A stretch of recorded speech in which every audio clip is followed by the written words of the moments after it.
Satreskrim Polres Indramayu menangkap tersangka pembunuhan seorang ibu rumah tangga bernama Suha Emah, 52.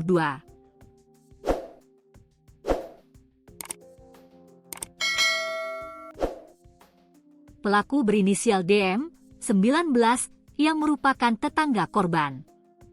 Kapolres Indramayu, AKBP Muhammad Fajar Gemilang menjelaskan, tersangka dan korban saling mengenal karena bertetangga. Rumah korban terletak tepat di depan rumah tersangka.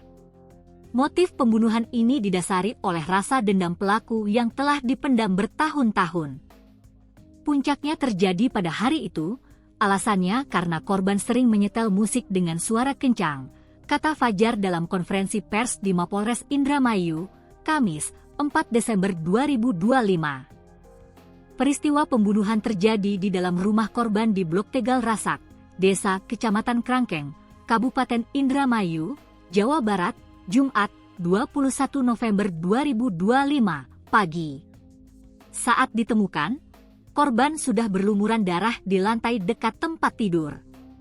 DM yang saat itu masih berada di dalam rumah langsung diamankan warga sebelum diserahkan ke pihak kepolisian. Fajar menjelaskan, sebelum melakukan pembunuhan, tersangka terlebih dahulu memantau kondisi rumah korban. Setelah melihat korban meninggalkan rumah, tersangka mengambil sebilah pisau berukuran 24 cm dan menyimpannya di saku celana sebelah kanan. Setelah itu, tersangka memasuki rumah korban melalui jendela sebelah kiri yang sudah terbuka, tambahnya. Di dalam rumah, tersangka mengambil 2 ponsel milik korban dan membuangnya ke bak kamar mandi. Ia juga mengambil gunting yang ada di dalam rumah dan memotong kabel speaker milik korban.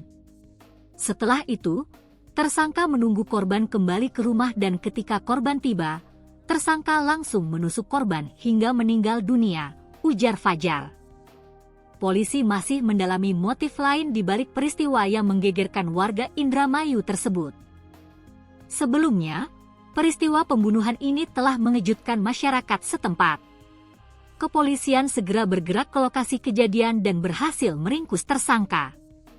Kasat Reskrim Polres Indramayu, AKP Muhammad Arwin Bachar menyatakan, selain menangkap tersangka, polisi menyita barang bukti berupa sandal, ponsel, pakaian korban serta pelaku, serta pisau yang digunakan DM untuk menghabisi nyawa korban.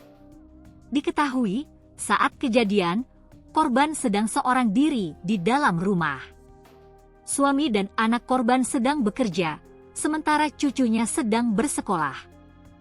Korban dan pelaku ini tetangga, jadi rumah pelaku ini ada di depan rumah korban, tidak jauh, kata Arwin.